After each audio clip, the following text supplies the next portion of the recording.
¿Qué tal? ¿Cómo les va? Muy buenos días. Bienvenidos a Entrevista 930 aquí en Radio Monte Carlo. Vamos a desarrollar uno de los temas, como siempre decimos, uno de los temas de agenda, obviamente en estas últimas semanas, dominado por la campaña electoral, pero sin dejar de prestar atención al día a día. Hace tiempo que estábamos buscando esta entrevista, es una de las personas que en el día a día más se enfrenta a los casos de violencia extrema. Muchas veces hablamos y hacemos análisis acerca de qué es lo que está sucediendo, por qué estamos en un índice de homicidios tan importante aquí en el Uruguay, y pocas veces hacemos un alto para analizar lo que acontece en el día a día. Es por eso que convocamos aquí a Entrevista 930 al fiscal de homicidios Juan Gómez. ¿Cómo le va? Bien, bien, un gusto Por de hacer un estar alto en con la usted, agenda, que es apretada. cumpliendo con la palabra de venir algún Es día, verdad, ¿no? es verdad, es verdad.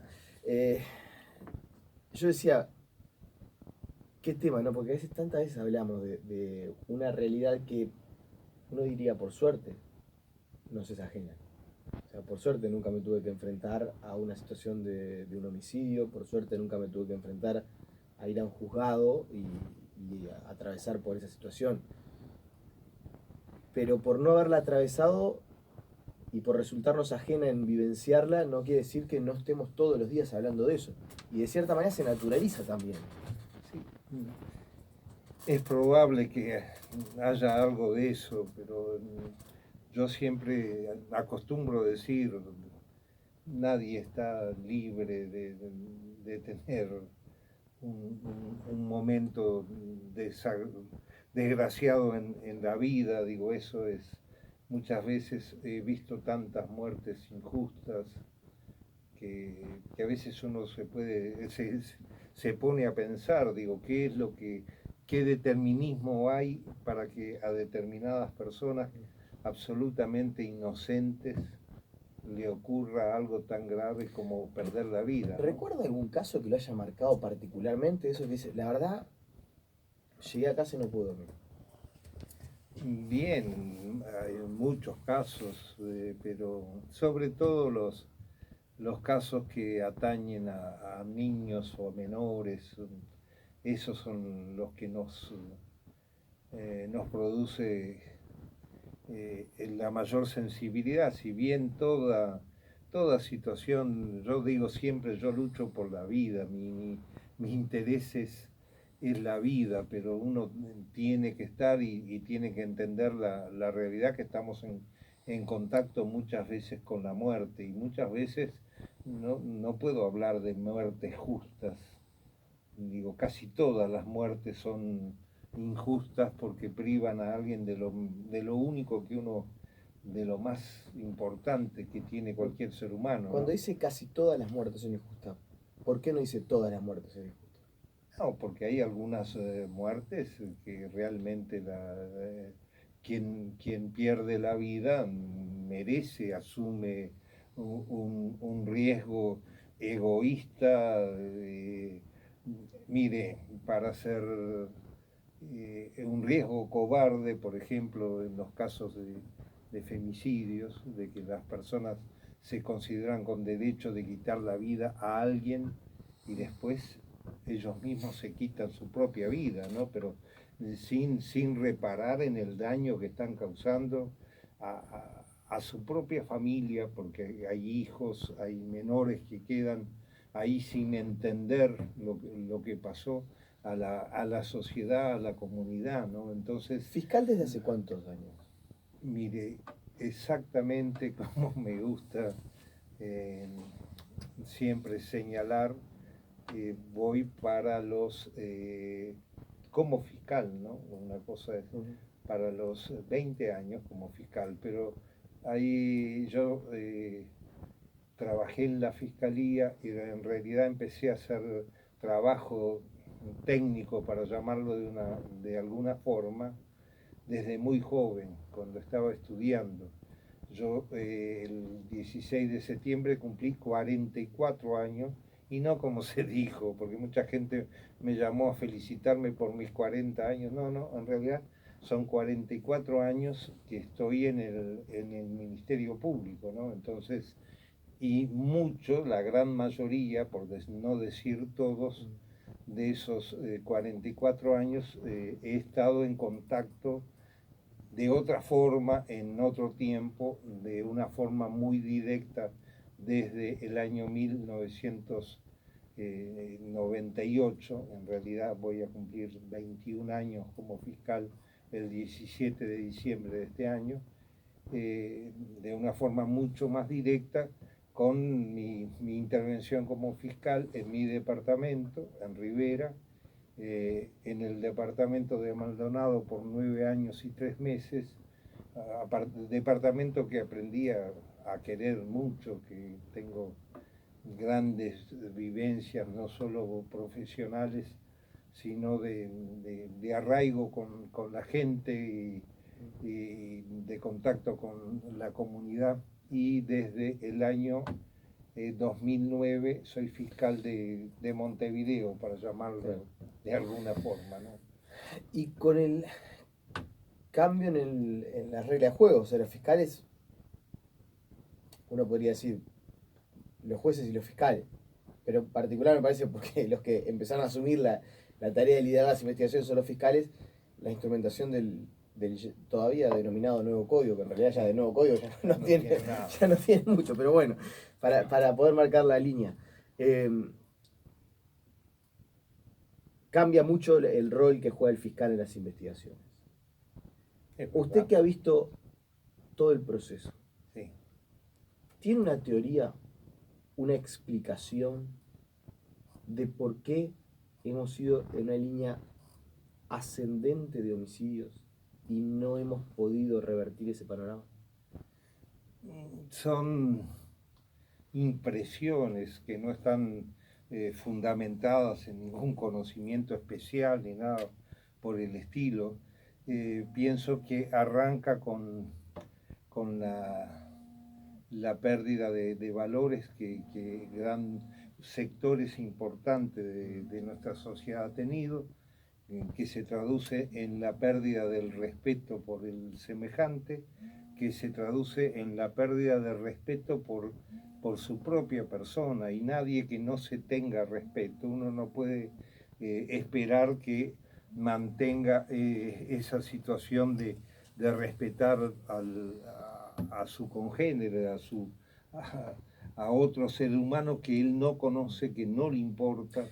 Y cuando llegamos a eso, ahí es que se produce el aumento de la violencia. Usted dice, hay pérdida de valores y eso lleva a un aumento de la violencia. Sí. Ahora, por ejemplo, en el tema femicidios, que se dice, no es que hay más violencia, sino que hay más denuncias, se conoce más. ¿Usted constata que hay más femicidios? ¿O es que le prestamos otra atención porque ahora empezamos a utilizar el término femicidio porque está la sociedad mucho más atenta, mucho más vigilante a estas situaciones? Primero, es buena cosa que la sociedad esté atenta. También muy buena cosa que las situaciones tengan transparencia, tengan claridad, que la gente sepa exactamente lo que acontece. La impresión que tengo, y le habla un profano en eso porque no tengo tiempo de estudiar estadísticas, es de que ha habido un aumento significativo de ese tipo de crimen absolutamente abominable para cualquier ser humano, ¿no? Yo no puedo creer, no puedo entender cómo todavía hay gente que se crea dueño de la vida de otra persona. Y entonces, digo, eso informa también de algún grado de perversión, no solo perversión, de enfermedad de la propia sociedad, ¿no? Claramente acá estamos apuntando a la explicación de por qué estamos en una sociedad más violenta, una sociedad con más homicidios. Y yo recuerdo que usted, por lo menos en el arranque del año, lo conversamos incluso en el canal, usted era optimista. Usted veía cierta tendencia a la baja. Sin embargo, por ejemplo, ahora estamos en un mes, octubre, que llevamos 10 días. En los primeros 10 días hubo, bueno, hasta ayer eran 8. Seguramente puede haber alguno más. Bien. La tendencia no se revierte, no llegamos a la meseta ni siquiera. pero de todas formas, digo, se nota aún, obviamente no suficiente, una tendencia muy menor, pero a descender el número de homicidios, tomando como referencia el año 2018, que fue realmente escandalosa la suma de muertos. Hay una tendencia. Este mes rompe un poco el esquema. De memoria le diría, eh, contando el femicidio, que no está en mi competencia, y el suicidio posterior, andaríamos en 7 situaciones de pérdida de vidas. 7 que estoy recordando, 2 el 1 de octubre, ayer 2 más, y alguno otro que se me escapa, sí, obvio, no y es alguna imposible hacerle... tentativa, como la tentativa, digo, a tal punto a veces la pérdida de valores, un funcionario policial va a intervenir a detener una persona que acababa de cometer un hurto a una finca, una garrafa, y, y esa persona termina disparándole, luego de quitar el arma a un compañero, 2 disparos, o varios disparos, de los cuales 2 le interesaron en su cuerpo, y está felizmente recuperándose en el hospital policial. Digo esto para ver las circunstancias en que ocurren los hechos violentos. Ya no basta un enfrentamiento de 2 personas por un motivo determinado, sino por la simple intervención de un policía tratando de detener a alguien que acababa de robar, puede generarse una situación que ponga en peligro la vida del funcionario, ¿no? Se instaló una cultura de la violencia y del delito. Sí, se ha venido instalando, y es de mucho tiempo. No es una cosa, y en el que la droga, a mi juicio, ha jugado un papel determinante, digo, muy importante, y en el que la pasta base, que ni siquiera la conocíamos por el año 2002, cuando empezaron. Yo la primera vez era fiscal de Maldonado, me dijeron, incautaron determinada sustancia, y esto que es, no tenía ni siquiera la información necesaria para saber que esa era una droga que causa daños terribles, destruye familias, aumenta los delitos, a todas luces es algo absolutamente inconveniente para cualquier sociedad, ¿no? Y en el marco de la política criminal que tiene un país, más allá del gobierno turno, esto saquemos lo político partidario, hablemos de la política criminal, porque la política criminal involucra al partido de gobierno de turno, al ministro del Interior, a la policía, pero involucra también a las fiscalías, a la justicia, al poder judicial, que eso no se renueva con las elecciones. Digo, la política criminal es un todo, es un todo. Entonces, en eso yo creo que todos tienen parte o cuota parte de responsabilidad. ¿Se puede atender debidamente un exponencial aumento de los delitos violentos, con los recursos que ustedes cuentan hoy?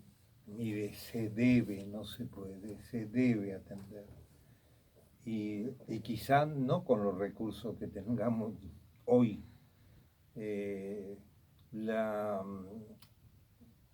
Yo debo señalar de que hay recursos que están pendientes, y que uno confía en el sentido común del parlamentario, del gobernante, para que sepa que este es un tema que está lejos de colores o de banderías políticas. Es un tema de nuestra sociedad, de nuestros niños, de nuestros hijos, y es un tema de decir, ¿quién no quiere vivir con tranquilidad, con paz. Claro, Pero para que quede claro que estoy preguntando, sí, ¿usted cuántos casos atiende por día? atiendo unos cuantos, muchos a veces. ¿Pero cuánto? eh, ¿10? ¿12? Y a veces depende de la complejidad. Hay un caso, depende si uno tiene detenido, pero normalmente la fiscalía, no solo yo, atiende por lo menos 10 12 casos, está por lo menos en carpeta analizando si hace Son una dos turnos, ¿no? Actualmente sí, ¿no? Pero no se olvide que el primer año estuvimos solos y eso implicó No, porque a esto quería una llegar, a demanda esto quería llegar mayor, yo. Son ¿no? Sí, dos turnos de 15 días cada uno, de ¿no? 15 días cada uno, para dividirse 10, 12 casos por día. Algún día será más y algún día será menos. Pongamos 10. Lo que yo pregunto es, ¿cómo hacen para desarrollar las investigaciones? Para decir, tenemos un ajuste de cuenta en un barrio. Sí. No sé, hace algunos días se dio una situación complicada, corríjame si me equivoco, en Punta de Rieles, que fueron 2, 3 casos en cadena, un baleado en la madrugada, otro.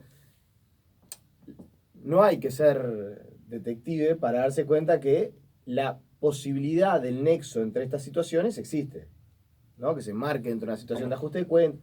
Digo, usted, como fiscal, como líder de las investigaciones, ¿cómo hace para poder desarrollar una causa, que los responsables vayan presos, evitar que esa situación de violencia se siga reproduciendo? Si tiene que atender 10, 12 casos por día.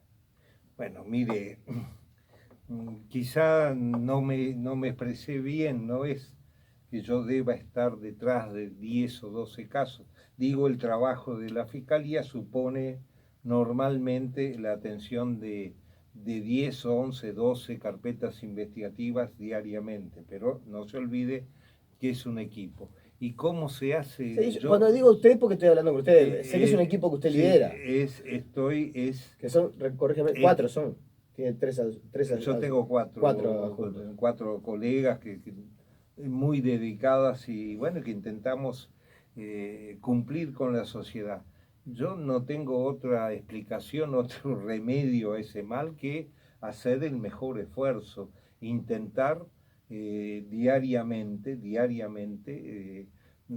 responder a la sociedad. Pero no se olvide de algo, somos representantes de la gente ante la sociedad. Y yo, con la trayectoria, no por los 44 años, pero uno aprende a querer a la institución, aprende a querer a la fiscalía, es algo que está incorporado en mi ser.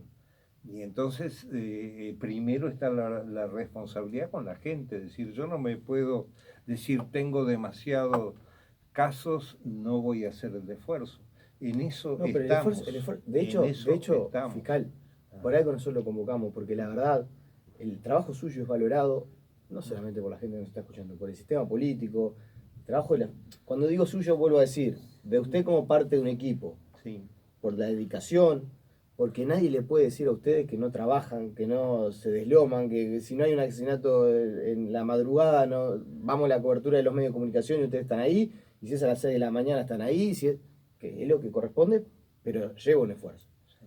Ahora, vuelvo a decir lo mismo, estamos en una campaña electoral donde se está discutiendo mucho el tema de seguridad, donde se está hablando mucho de cómo mejorar la situación. Yo no escucho a ningún político decir, miren que parte de la solución es permitirle a la Fiscalía dedicarle más trabajo para tener más recursos, para hacer mejor las cosas, para aclarar más rápido los crímenes y para que no se siga reproduciendo el espiral de violencia.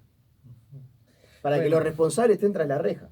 Sí, yo confío en que la sensatez, más allá de las posiciones y de los acaloramientos partidarios que puedan tener, yo confío. Primero, siempre digo, y no tengo por qué ocultarlo, vivo en un estado democrático, me congratula eso, me parece muy importante que la clase política, que hay muy buenos políticos en todas las opciones que uno tiene para depositar su voto, Y creo que en determinado momento deben llevar a todos a pensar en lo que les decía antes.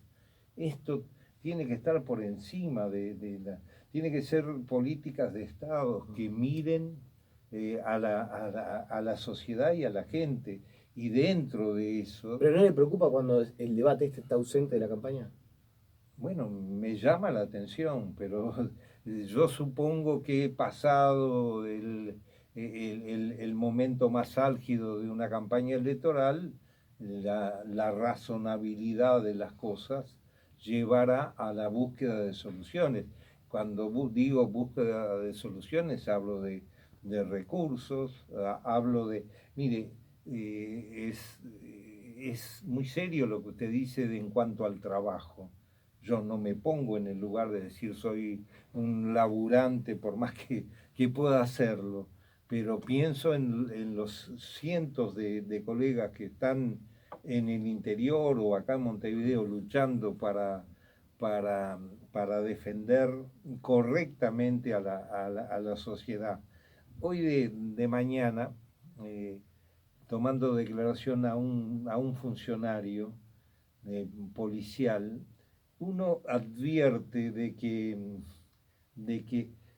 se necesita transmitir seriedad, se necesita transmitir responsabilidad, que hay funcionarios que están dispuestos a dar lo mejor de sí. Estoy hablando de funcionarios policiales que están comprometidos ¿Pero por qué llega a ese razonamiento? y no, porque muchas veces también uno escucha críticas que pueden ser fáciles y están en la libre ejercicio de la libertad de expresión de cualquier persona, que cuestionan, obviamente, quizá con razón o no, la actuación, por ejemplo, de la policía, cuando a Pero, uno le consta que ¿y el hay policía le mucha dice que se gente. siente de alguna manera de manos atadas? No, con quienes, a mí ningún policía me puede decir que tiene las manos atadas, ningún policía. ¿Por qué? Porque nosotros intentamos trabajar con seriedad, y si partimos de la base de que tengo las manos atadas por esto, ¿por qué podría tener un policía que trabaje con homicidio las manos atadas? Porque ¿En dice que qué? tienen falta de respaldo del sistema político, la legislación. Bueno, esa es la legislación. Eso lo debe haber escuchado usted más de una Yo vez. lo he escuchado, pero digo, no me consta de que en los últimos tiempos, y hablo por Montevideo, que algún funcionario policial en el ejercicio de su función haya tenido algún problema en definitiva con la justicia. Obviamente tenemos que investigar, ver si hay razones o no para tal o cual conducta, pero en principio respetamos la labor del funcionario. Me quedan 4 o 5 minutos de entrevista y hay temas que no Lo quiero dejar. lamento. No, sí, yo también. Hablo No, pero demasiado. yo, sabés que estaríamos 3 horas conversando. Sí, Eh, yo qué sé, puede ser. Aumento de las penas. ¿Tiene un efecto sobre el delincuente o no? Yo también uno se va acumulando frases. A veces digo, lo ideal es enemigo de lo bueno. Yo creo que debemos tener en la política criminal que usted hablaba hoy, la certeza o transmitir certeza de que alguien viola una ley, va a recibir un castigo.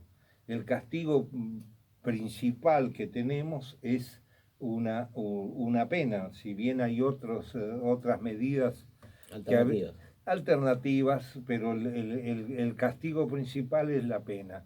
En ese rumbo, yo creo que hay que enfocarla, de que la gente tenga la certeza de que si hace algo malo, algo le va a pasar y no va a ser bueno, porque la pérdida de libertad no creo que sea bueno para nada.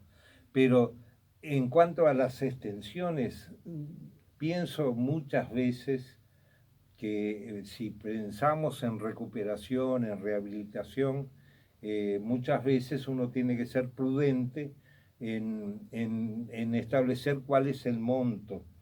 exacto que permite a una persona rehabilitarse y no salir, no salir mucho peor de lo que entró. ¿Se ha ¿no? encontrado con gente irrecuperable?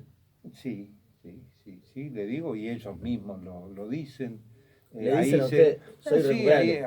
ahí está el famoso tema de la internalización de la prisión en una persona que obviamente se siente más persona dentro de una cárcel que fuera de ella. Entonces, esa gente, recuperarla pensando en extraerla de la vida en prisión para incorporarse a la vida en sociedad, es casi una pérdida de tiempo, ¿no? Y hay mucha gente por Entonces, por por la ejemplo, cobardía que tienen con un arma quitar la vida a un trabajador, a una mujer, yo qué sé, yo no, honestamente le digo, no veo posibilidades ciertas de recuperación, lamentablemente, de ese tipo de personas que y no para esas reparan en la personas, vida. porque ¿cómo se nos vuelve la entrevista?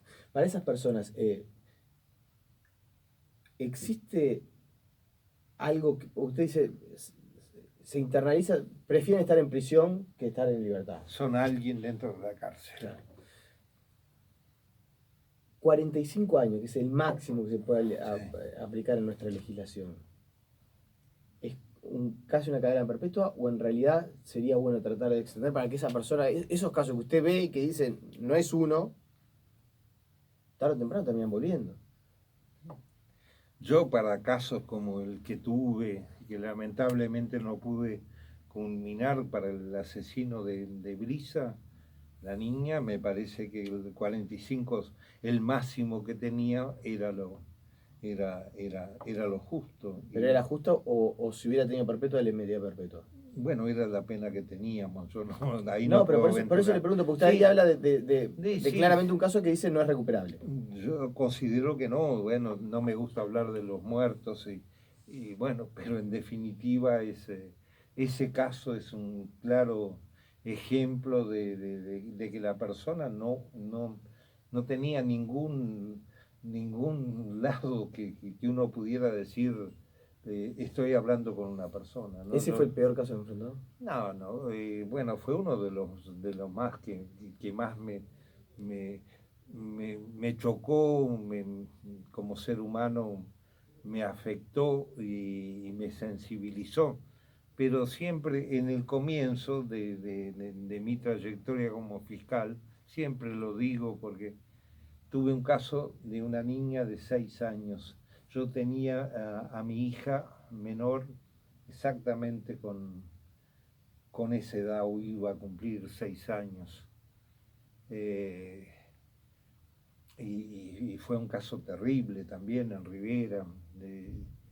Uno siempre, yo siempre lo recuerdo por el gran trabajo que dio y por la sensibilidad que despertó en toda una comunidad. Y entonces, y que me recuerda algo, en esa época, exactamente fue un 15 de marzo, descubrimos el cadáver de la niña el 19 y resultó ser un menor.